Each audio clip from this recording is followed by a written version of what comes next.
शांत रहिए।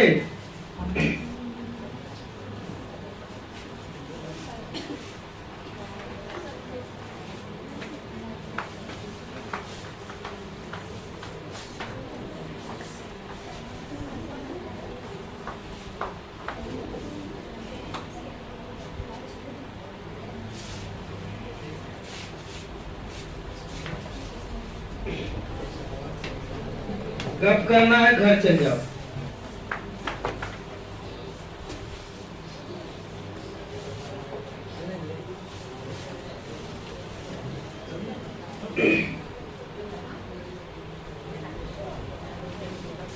शांत रहिए तो बोल दिए, शांति बनाए रहे।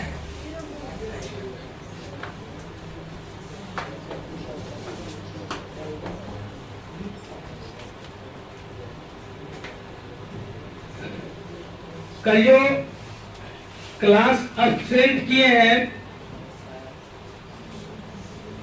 वो कल के क्लास को जो जाकर के अटेंड कर सकते हैं, आप अपने YouTube चैनल पर जाकर के और अपना क्लास को अटेंड कर लीजिए। जो कल नहीं आए हैं, अगर सबके घर में होगा बड़ा बड़ा मोबाइल, RDX जाकर चैनल पर जाकर के और चैनल को सब्सक्राइब करके और कल के क्लास को अटेंड कर लीजिए। ठीक है। कल हम लोग जाने थे मलेरिया के बारे में। कौन सी बीमारी के बारे में जाने थे? कि मलेरिया फैलता कैसे है, उसको फैलाने वाला कौन है, एक मनुष्य से दूसरे मनुष्य में पहुंचाने वाला कौन है, और ये मलेरिया अगर हो जाता तो उसका लक्षण क्या है, हम कैसे पकड़ेंगे, कैसे परखेंगे कि ये मलेरिया है, और उसका रोकथाम क्या है, उस बीमारी से बचने के लिए हमें किन बातों को ध्यान रखना है और किन किन प्रोटोकॉल को हमें सावधानियां बरतना है, किन किन प्रोटोकॉल को हमें उपयोग करना है, उसके प्रोटोकॉल के बारे में जानना है। और उसके बाद उसका उपचार कराना है। अगर किसी को हो गया तो उसका ट्रीटमेंट कराना है, उपचार कराना है। तो फिर उसके उपचार में कौन सी दवाइयां का प्रयोग ज्यादातर किया जाता है, और भी बहुत सारे अन्य दवाइयां मार्केट में है जो कि उस बीमारी को दूर करने के लिए किया जाता है। तो हम कल उस बीमारी के बारे में बहुत अच्छी तरीका से जानकारी लिए। आज हम जानेंगे एक नई बीमारी जिसका नाम आप लोग अवश्य सुने होंगे। उसका नाम है अतिसार। क्या नाम है? अतिसार। आज हम अतिसार के बारे में जानेंगे।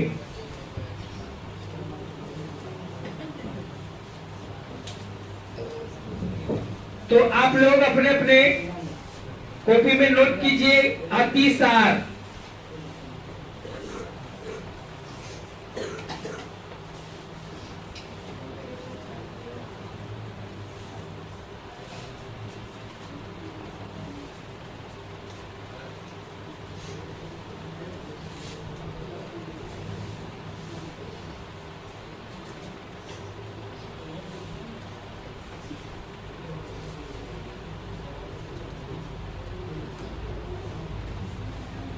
मैट्रिक तक इसमें से कितना हम भगा दें?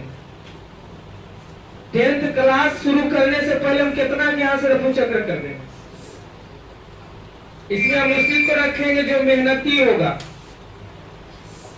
जो मेहनत करेगा, अनुसरण करेगा और हर बातों को समझेगा। क्योंकि हमारा 10वां में बच्चों की कमी नहीं होता, बैठाने की जगह की कमी हो जाता। अगर देखना है तो पूछो अभिषेक कुमार को, आता है ना 10th क्लास में हो। बच्चा की कमी की जगह का कमी, किसका? जगह का कमी। डेली वो दो को घुरा देते, वो जगह नहीं, अब बैठाएंगे का। तो हम रखेंगे वैसा क्वालिटी को जो कि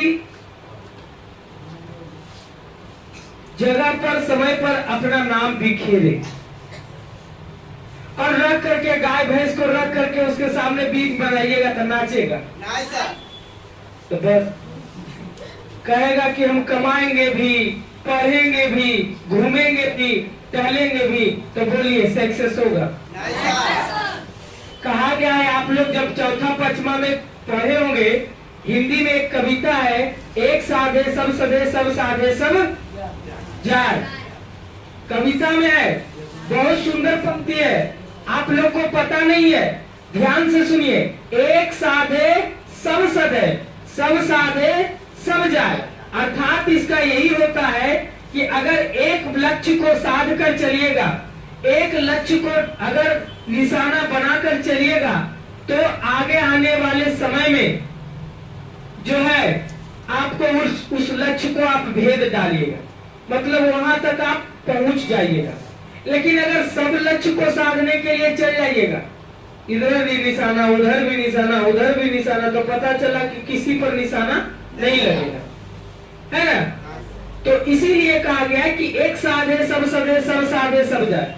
अभी आपका सिर्फ और सिर्फ क्या काम है? पढ़ना, कमाना नहीं। अरे तो पैसा देख लीजिएगा तो पढ़ाई आपका गोल हो जाए, क्योंकि पैसा बहुत खराब चीज होता है। आप लोग सुने होंगे, पैसा एक दोस्त से दूसरे दोस्त से अलग कर देता है, पैसा एक परिवार में जो प्रेम है वो विघ्न डाल देता है, पैसा एक मनुष्य को दूसरे मनुष्य को मर्डर करवा देता है। यानी पैसा बहुत खराब चीज है। इसलिए अभी जो जिस समय में जिसका काम है, उस समय में हम वो काम करेंगे, ठीक है। तो चलिए अतिसार के बारे में हम आज जानकारी लेते हैं कि ये जो अतिसार है, इसके बारे में जानेंगे कि ये बीमारी कितना घातक है और ये फैलता कैसे है और ये बीमारी का उपचार कैसे होगा और इस बीमारी का रोकथाम कैसे होगा। इस बीमारी के सारे डिटेल्स को आज हम सब समझेंगे और ध्यान से समझेंगे और कल पूछताछ भी होगा। चलिए, तो सबसे पहले हम लिखेंगे कि अतिसार आंत को संक्रमित करने वाली बीमारी है।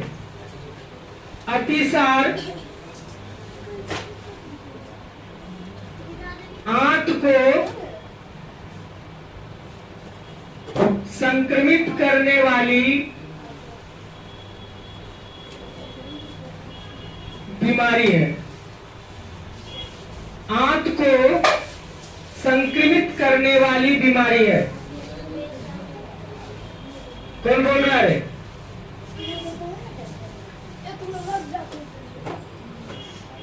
आंत को संक्रमित करने वाली बीमारी है।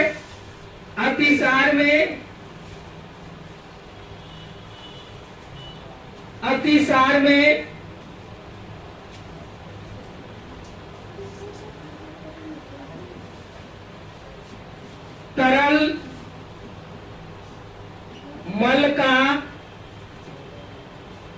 तरल मल का उत्सर्जन बारंबार होता है। तरल मल का उत्सर्जन बारंबार होता है। कभी कभी मल में श्लेष्मा के साथ साथ कभी कभी मल में श्लेष्मा के साथ श्लेष्मा के साथ रक्त भी शरीर से बाहर निकलने लगता है। श्लेष्मा के साथ साथ रक्त भी शरीर से बाहर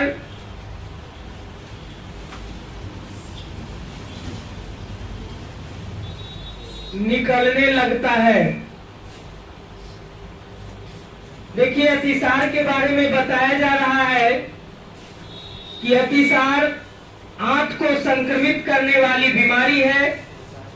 हमारा जो आंत होता है वो हमारे आंत को संक्रमित कर देता है, और जब आंत को संक्रमित करता है तो उस बीमारी में यानी अतिसार में तरल मल, तरल मल जो है उत्सर्जन बारंबार होता है, यानी तरल मल के रूप में बार बार लैट्रिन होना शुरू हो जाता है। कभी कभी मल में श्लेष्मा के साथ, श्लेष्मा चिपचिपा है पदार्थ है, उसके साथ कभी कभी रक्त भी आना शुरू हो जाता है मल के साथ। तो रक्त भी शरीर से बाहर निकलने लगता है। इस रोग के लक्षण के बारे में जानेंगे।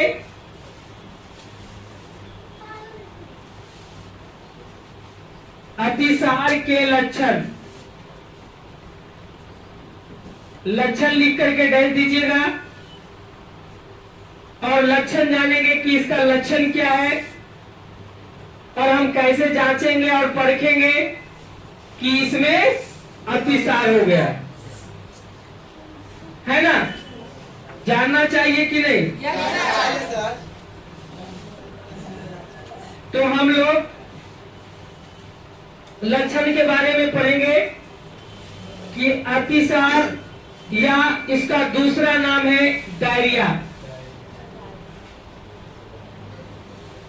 अतिसार या डायरिया, अतिसार या डायरिया बीमारी के लक्षण है।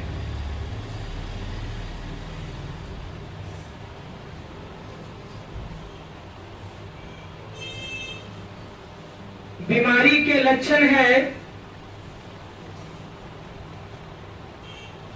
घटती भूख,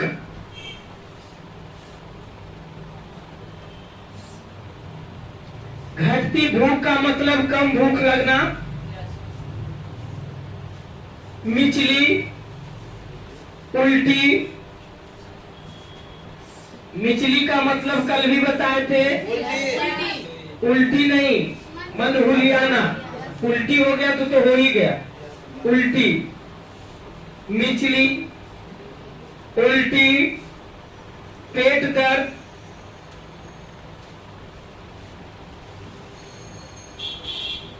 पेट दर्द, मल का बार बार उत्सर्जन, मल का बार बार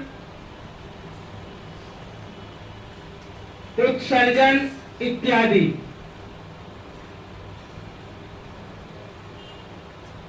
लगातार उल्टी एवं पतले दस्त के कारण लगातार उल्टी,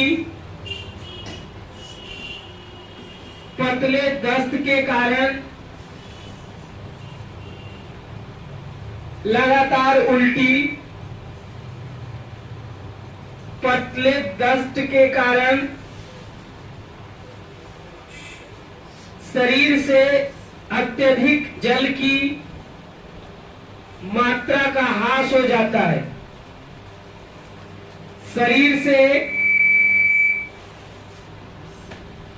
अत्यधिक, शरीर से अत्यधिक जल की मात्रा का ह्रास हो जाता है।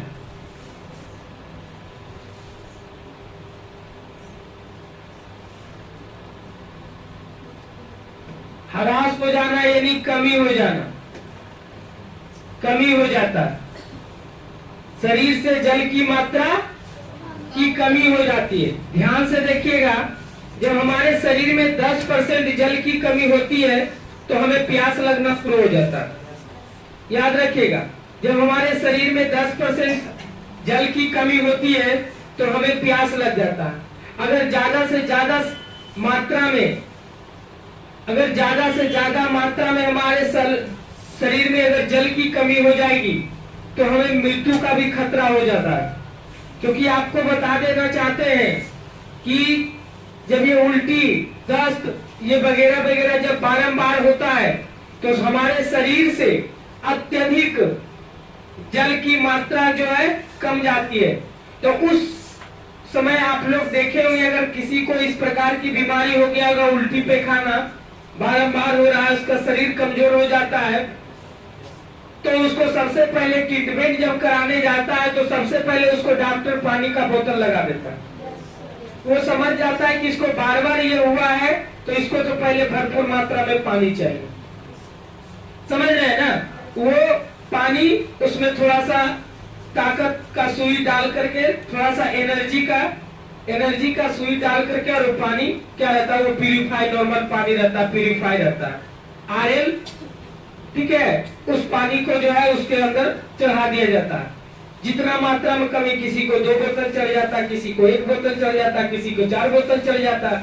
इसका मतलब शरीर में पानी की कमी है, और पानी की कमी होने के वजह से शरीर बिल्कुल कमजोर हो जाता है। आपको बता रहे हैं कि अगर हमारे शरीर में 10% पानी की कमी होती है तो हमें क्या लगता है? प्यास लगता है। तो उसी प्रकार से जब ये जब डायरिया या अतिसार ये बीमारी जब हमको हो जाएगा तो हमारे शरीर से अत्यधिक मात्रा में जल निकल जाता है, ठीक है, उल्टी और दस्त के माध्यम से। तो उस जल को पूरा करने के लिए हम तो कमजोर हो जाते हैं, भूख नहीं लगता, पानी नहीं पी पाते, और कच्चा पानी अगर पीते हैं तो हम उसको पचा नहीं पाते, क्योंकि पाचन शक्ति भी उस समय मेरा डैमेज हो जाता है, पाचन क्रिया भी उस समय मेरा डिस्टर्ब हो जाता है। तो हम कच्चे पानी के रूप में पिए भी तो फिर बाहर उल्टी और दस्त के बाद रास्ते से बाहर हो गया। तो हमें उस परिस्थिति में मेरा शरीर कमजोर हो गया, हम अस्वस्थ हो गए, हम बेड रेस्ट हो गए, हालात बहुत नाजुक हो गया।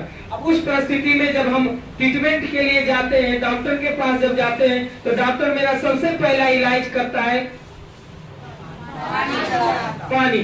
अब आपको ये पता चल गया कि पानी क्यों चढ़ाया जाता है। अगर नॉर्मल बीमारी में पानी नहीं चढ़ाया जाता है, अगर जिस बीमारी में हमको पानी का ह्रास नहीं हुआ है, जिस बीमारी में हमको पानी का बहाव नहीं हुआ है, उसमें हमें पानी नहीं चढ़ाया जाता है। पानी तब चढ़ाया जाता है जब हमारे शरीर से पानी की मात्रा कम जाती है। जब हमारे शरीर में पानी की मात्रा कम जाती है, उसी परिस्थिति में हमें पानी चढ़ाया जाता है। और ज्यादातर आप लोग देखे होंगे, अगर किसी के घर में बीमारी और ट्रीटमेंट हुआ होगा तो जिनको अगर लेटरिन, दस्त, बात ये हो रहा बार बार जो है, अगर उनको परेशान हो गए हैं, उल्टी पैखाना जब चला तो वो पूरा परेशान हो जाने के बाद जब ट्रीटमेंट कराने के लिए जब जाते हैं तो क्या होता है? पानी चलना ही चलना। तो वही कर रहा है कि अतिसार या डायरिया बीमारी के लक्षण है घटती भूख यानी भूख में कमी, उसके बाद मिचली, उल्टी और पेट दर्द, मल का बारंबार उत्सर्जन इत्यादि। और लगातार उल्टी, पतले दस्त के कारण क्या हो जाता है? शरीर से अधिक जल की मात्रा जो होती है कमी हो जाती है, नष्ट हो जाती है ना। अब इसके आगे हम लोग बढ़ेंगे, जिससे शरीर का निर्जलीकरण हो जाता है, जिससे शरीर का निर्जलीकरण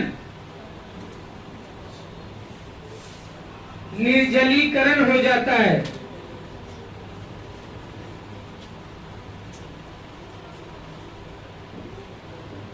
निर्जलीकरण हो जाता है, रक्तचाप कम हो जाता है,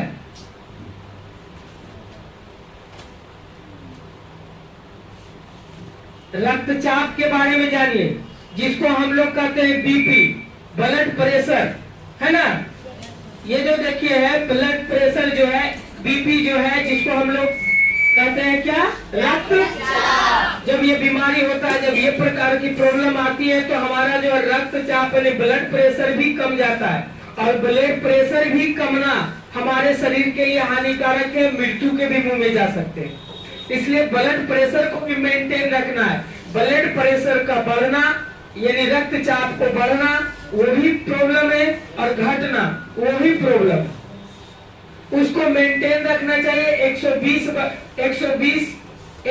mmHg यानी 120/80 ये मेरा सामान्य है रक्तचाप। इतना रहता है तो कोई प्रॉब्लम नहीं है, लेकिन इससे अगर अत्यधिक होता है तो आपको ब्लड प्रेशर हाई हो जाएगा, और अगर इससे कम हो जाता है तो ब्लड प्रेशर, और जब ब्लड प्रेशर लो हो जाता है तो उस परिस्थिति में मनुष्य जो है बेहोश हो जाता है, गस्ती आकर के गिर गया, बेहोश हो गया, इसका मतलब है उसका ब्लड प्रेशर लो हो गया, बीपी डाउन हो गया। अब उस परिस्थिति में उसको ट्रीटमेंट कराया जाता है। तो ट्रीटमेंट, इसका मतलब डाउन होने का मतलब यही होता है कि उसके शरीर में नमक और पानी दोनों की मात्रा कमी हो गई,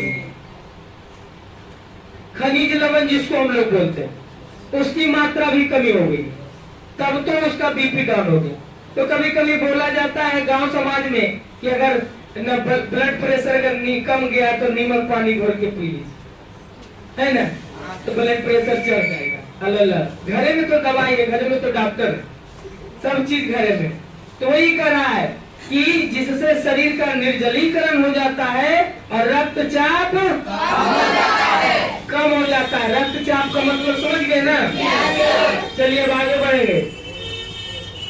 रक्तचाप कम हो जाता है एवं नब्ज दर बढ़ जाती है।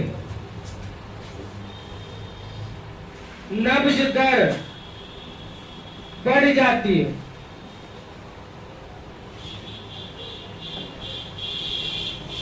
भारत में शिशु मृत्यु के कारणों में,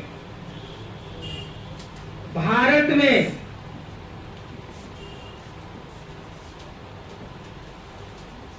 शिशु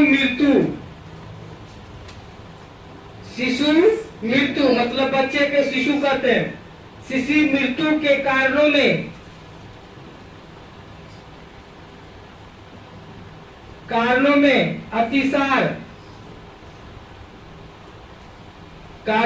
अतिसार भी एक कारण है।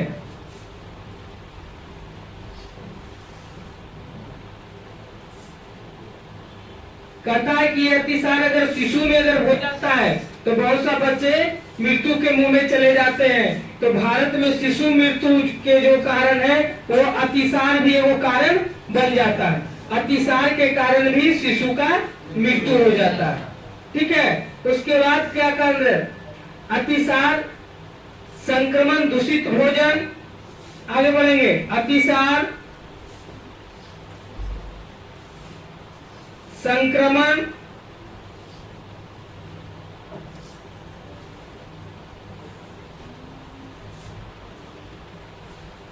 दूषित भोजन,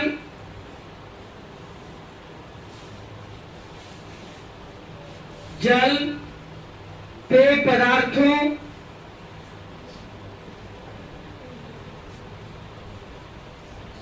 पेय पदार्थ यानी पीने वाला पदार्थ, पेय पदार्थों, गंदे बर्तनों,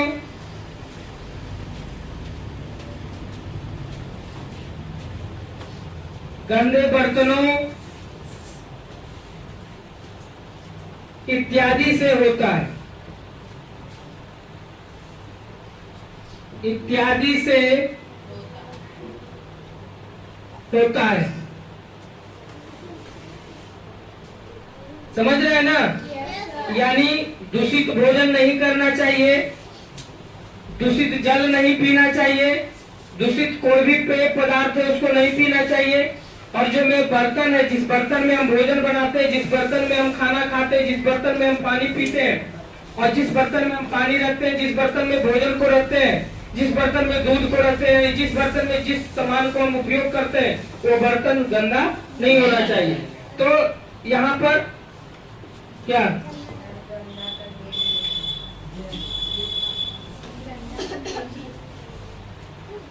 गंदे बर्तनों, सुनिए यहाँ पर देखिए कह रहा है दूषित भोजन। दूषित भोजन में आपको एक दिन और हम बता रहे थे कि घर में तो बढ़िया से भोजन खा ही रहा है, दाल भात रोटी एकदम बढ़िया से, दूषित नहीं है, एकदम बहुत संतुलित भोजन है। अब आप लोग मार्केट में निकलिएगा, अब मार्केट में निकलने के बाद नजर आएगा आपको कि ठेला पर सजल सिंघाड़ा, रसगुल्ला, पूरा एकदम सब चीज जो देख रहे हैं आप सिंघाड़ा। तो वो वोट देते हैं। तो पीछे करो, उसको पीछे करो, अपने तरफ खींचो।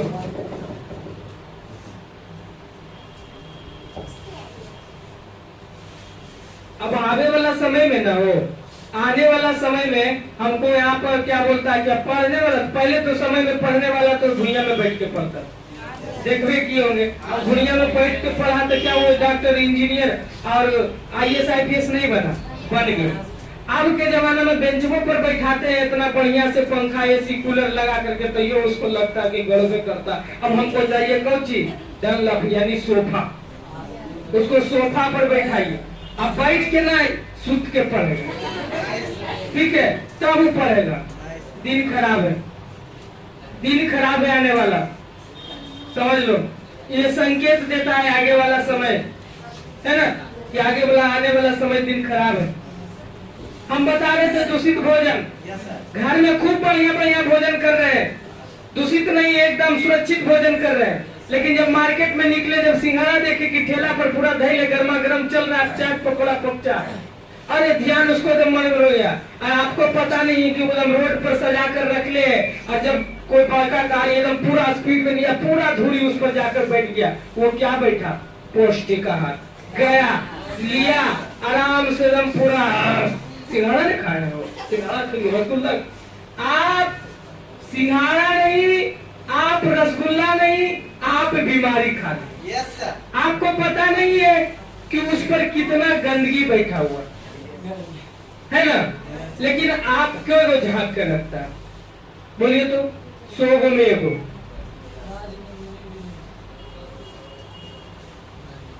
उड़ के गया, उड़ के गया, उड़ के आया, उड़ के आया, सब उस पर बैठा, इधर से बैठा, उधर से बैठा, इधर से बैठा, उधर से, एक परत लग गया, लेकिन गया तो उसको परत रहे चाहे हरत रहे, पूरा लपेट के खा।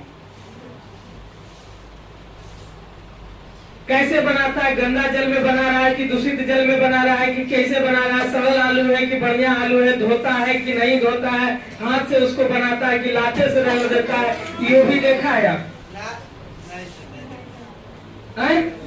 लेकिन जा करके आप मुंह से रगड़ देते हैं, ठीक है।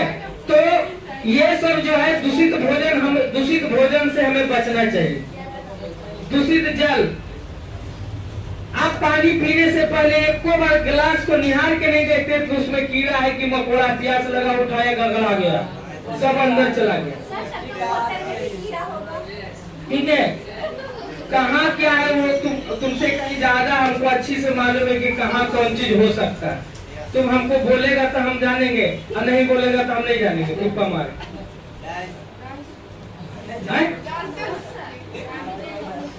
तो और गंदे बर्तनों, आप जिस बर्तन में भोजन कर रहे हैं, जिस बर्तन में आप भोजन बना रहे हैं, जिस बर्तन में आप भोजन रख रहे हैं, उस बर्तन की साफ सफाई का ध्यान रखना जरूरी है। अब आप स्कूल ले जाते हैं, टिफिन बस गए, खाए, उसको धोने के बढ़िया से पोंछ पाछ के रख लिए, लेके घर आगे फिर हम तुमको बोल रहे हैं कि तुम धो के नहीं लाते, हम सबको बोल रहे थे, सबसे नहीं बोला, तुम ही क्या बोला, इसका मतलब तुम नहीं धोती।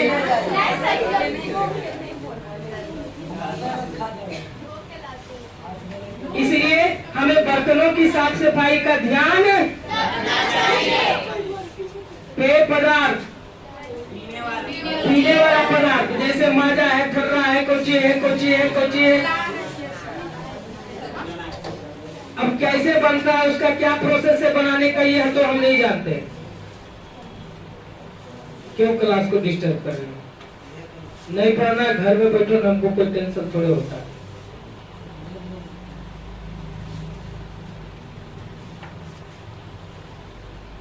उठ बैठ क्या है,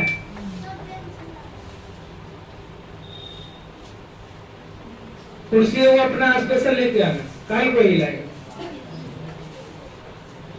है ना। चले नहीं जाने कहावत में है ना।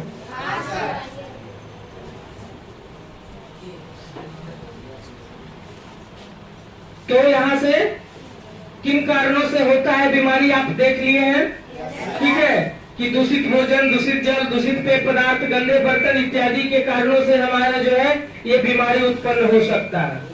तो इसके बाद हम आगे बढ़ेंगे। अतिसार बीमारी को उत्पन्न करने वाले प्रोटोजोअन है। अतिसार बीमारी को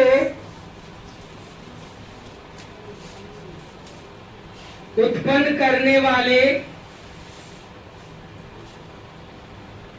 प्रोटोजोअन है। प्रोटोजोअन है Entamoeba, histolytica, Entamoeba, Entamoeba, histolytica, histolytica, histolytica,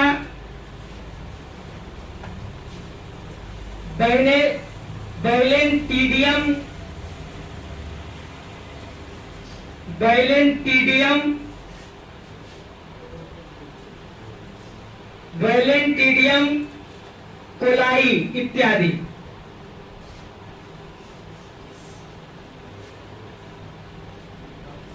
इतने प्रकार के जीवाणु विषाणु जो है हमारे शरीर में जगह बना लेने के बाद जो है कौन सा बीमारी उत्पन्न कर देता है? अतिसार। गंदे पानी पीने से, दूषित भोजन करने से। अब देखिए कि आप कहिएगा कि ये कैसे हो जाता है। देखिए ध्यान से, जब हम लोग किसी एक डब्बा में, देखिए एक बहुत सा क्रियाकलाप बताते हैं कि एक डब्बा में किसी पदार्थ को, भोज्य पदार्थ हो या पेय पदार्थ हो, कोई पदार्थ को डाल करके बंद कर दीजिए। वो तो बंद हो गया, चारों तरफ से ना तो उसमें हवा जा रही है ना तो उसमें धूप जा रहा है, पूरा बंद हो गया है। अब उसको 1 महीने के बाद खोलिए, क्या होगा? उसके अंदर कीड़ा उत्पन्न हो जाएगा ना, कि नहीं होगा उत्पन्न? कैसे हो गया? उसके अंदर गया कैसे? वो ऑटोमेटिक उत्पन्न हो गया, है ना? वो एक जनन हो गया और वो घातक हो गया। तो उसी प्रकार से जब आप बार बार गंदगी अपने शरीर में लेते जाइएगा, बार बार आप गंदगी शरीर में लेते जाइएगा, तो गंदगी वो जाते जाते एक दिन वो क्या बन जाएगा? जीवाणु वायरस बन जाएगा, परजीवी बन जाएगा, और वो इतने प्रकार के एंटा अमीबा बन जाएगा, हिस्टोलाइटिका बन जाएगा, बैलेंटीडियम बन जाएगा, कोलाई। ये सब क्या करेगा? आपको एक बीमारी दे देगा। ठीक है, हमारे शरीर में 2 प्रकार के कीड़ा।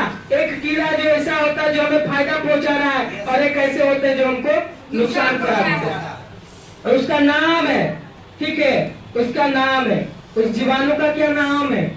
जैसे आप आदमी का नाम होता है वैसे उसका जीवाणु का नाम, क्योंकि नाम से उसका पहचान होगा और पहचान से उसका इलाज होगा। ठीक है, जैसे उसका नाम पड़ा कोरोना वायरस, वायरस है लेकिन क्या नाम है?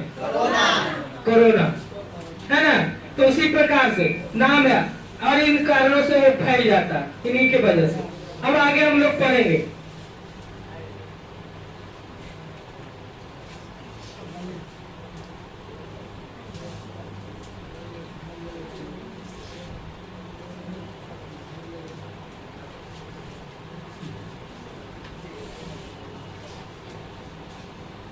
अब देखिए, इतना लिख लिए? अब हम लोग जब इस प्रकार की बीमारी उत्पन्न होती है ना, तो पानी की मात्रा कम जाती है। तो पानी की मात्रा कमने के लिए हम लोग ORS घोल का प्रयोग करते हैं। किसका प्रयोग करते हैं? ORS घोल का प्रयोग करते हैं। मिटा रहे हैं। अब हम लोग जानेंगे कि ORS घोल कैसे तैयार होता है।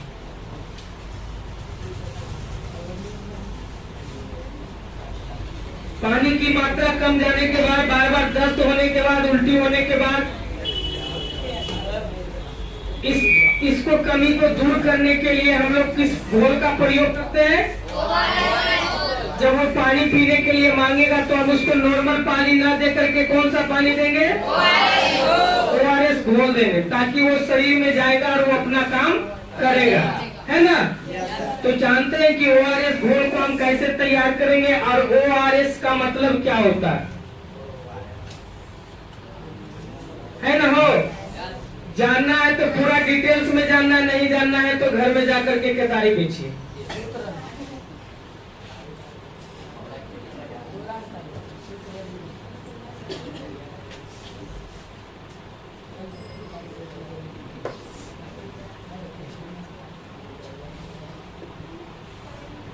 बैठक तुम सब टाइम नहीं पूछो, निकल जाओ पतली मेरी से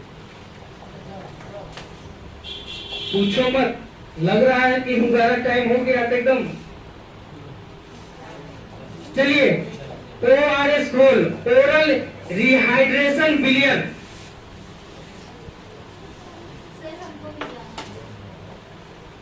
ओरल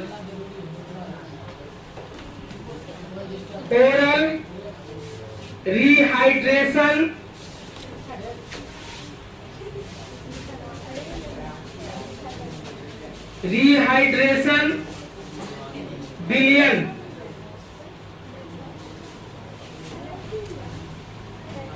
इसकी को हम लोग कहते हैं शॉर्ट में ORL, oral rehydration solution. English में हम इसको लिखेंगे ORL, oral rehydration, REDHY, rehydration, DRATION, rehydration solution, SOLUTION solution, जिसको हम लोग शॉर्ट में क्या बोलते हैं? ORS, है ना? हम लोग क्या बोलते हैं? ओरल रिहाइड्रेशन विलियन, ओरल रिहाइड्रेशन सॉल्यूशन यानी ORS। इसको हम लोग कैसे तैयार करते हैं आइए जानते हैं।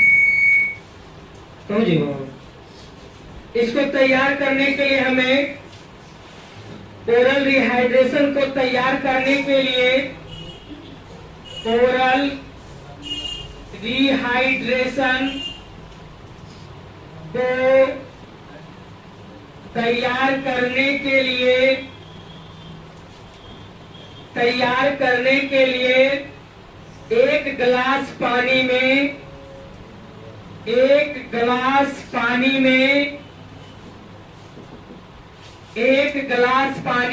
3 चम्मच, 1 गिलास पानी में 3 चम्मच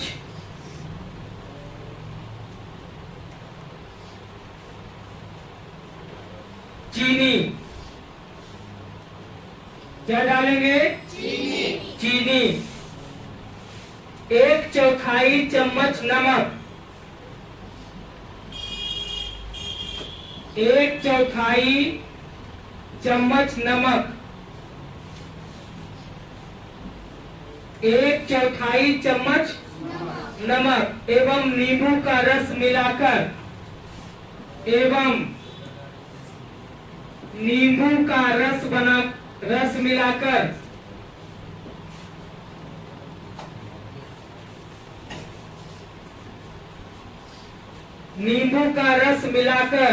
ORS का घोल तैयार किया जाता है।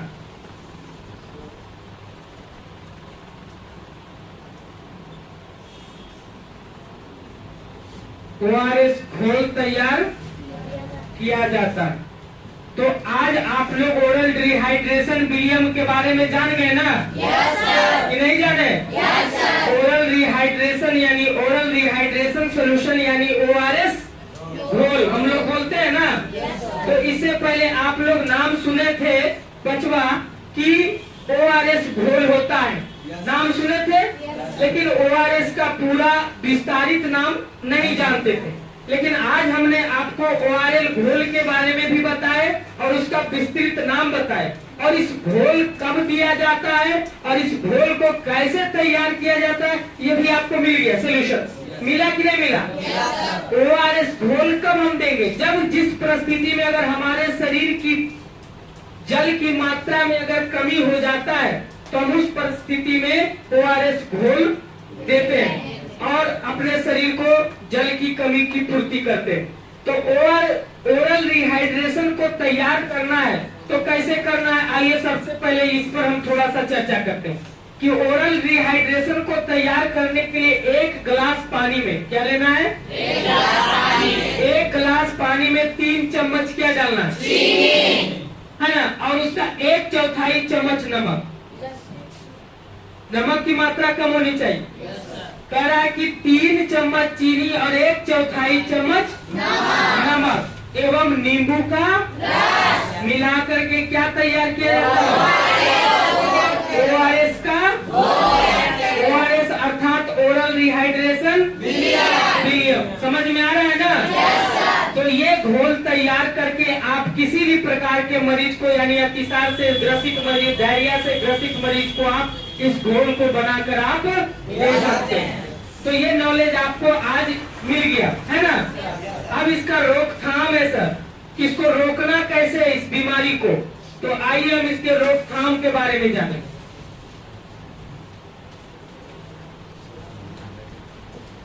इसके बारे में जानेंगे, रोकथाम यानी रोकने के बारे में जाने, किस बीमारी से रोकना है इसको। तो सबसे पहले पॉइंट लिखेगा 1 नंबर दे करके कि खाने की वस्तुओं को हमेशा ढक कर रखना चाहिए। खाने की वस्तुओं को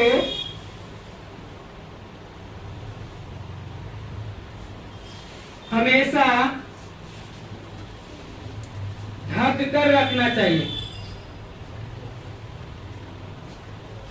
रखना चाहिए कि नहीं? करा खाने की वस्तुओं को हमेशा ढक कर रखना चाहिए। दूसरा पॉइंट मेरा बनेगा कि प्रयोग करने से पहले फलों और सब्जियों को प्रयोग करने से पहले फलों और सब्जियों को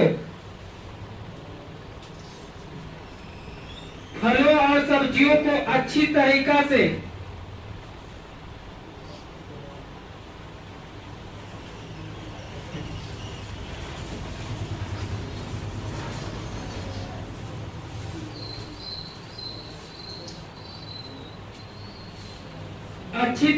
से धोना चाहिए। समझ रहे हैं ना? दूसरा पॉइंट कहता है अच्छी तरीका से उसे धो लेना चाहिए, है ना? बासी या बहुत देर का बना हुआ खाना। तीसरा पॉइंट, बासी या बहुत देर का बना हुआ खाना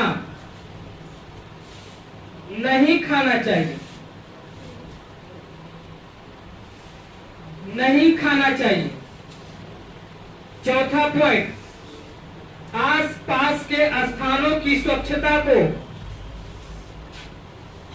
आसपास के स्थानों की स्वच्छता को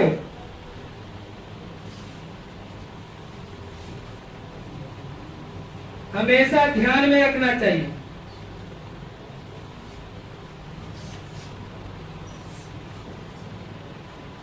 हमेशा ध्यान में रखना चाहिए। और एक अंतिम पॉइंट, 5वां पॉइंट, निर्जलीकरण की अवस्था में रोगी को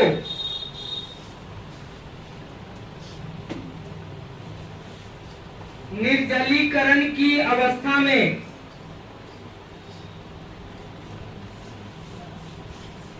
रोगी को समय समय पर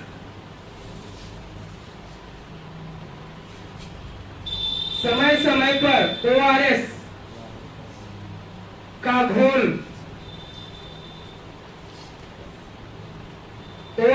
घोल देते रहना चाहिए। ORS का घोल समय समय पर देते रहना चाहिए। ये था रोकथाम का उपाय कि हम इस बीमारी को कैसे रोकेंगे, है ना। सबसे पहला पॉइंट बोल रहा है कि खाने की वस्तुओं को हमेशा ढककर रखना चाहिए। अगर जो भी खाना आप बनाते हैं या कोई भी खाने की वस्तु है तो उसे अच्छी तरीका से ढककर रखना चाहिए। दूसरा पॉइंट कहता है कि प्रयोग करने वाले फलों और सब्जियों को अच्छी तरीका से धोना चाहिए। आप लोग जाते हैं मार्केट से खरीदते हैं सेब केला, खराब पूरा खाना शुरू कर दिया, है ना। अभी धोते बहुत कम है, क्योंकि धोबेगा तो हो सकता है कोई टपक नहीं जाए, ससुरा कहेगा ला हम लोग आधा खा ले। यदि धोने से पहले इसको किसी को देखने से पहले खा जाते हैं तो नहीं, ये गलत बैड हैबिट है। हमें कोई भी फल हो या सब्जी हो उसको पहले अच्छी तरीका से धो लेना चाहिए और धोने के बाद ही उसको हम खाने में उपयोग करेंगे, है ना। कोई भी हो, खीरा हो, ककड़ी हो या सेब हो, संतरा हो, कुछ भी हो जो धोने वाला पदार्थ उसको धोकर ही खाना। कहता है बासी या बहुत देर का बना हुआ खाना नहीं खाना चाहिए।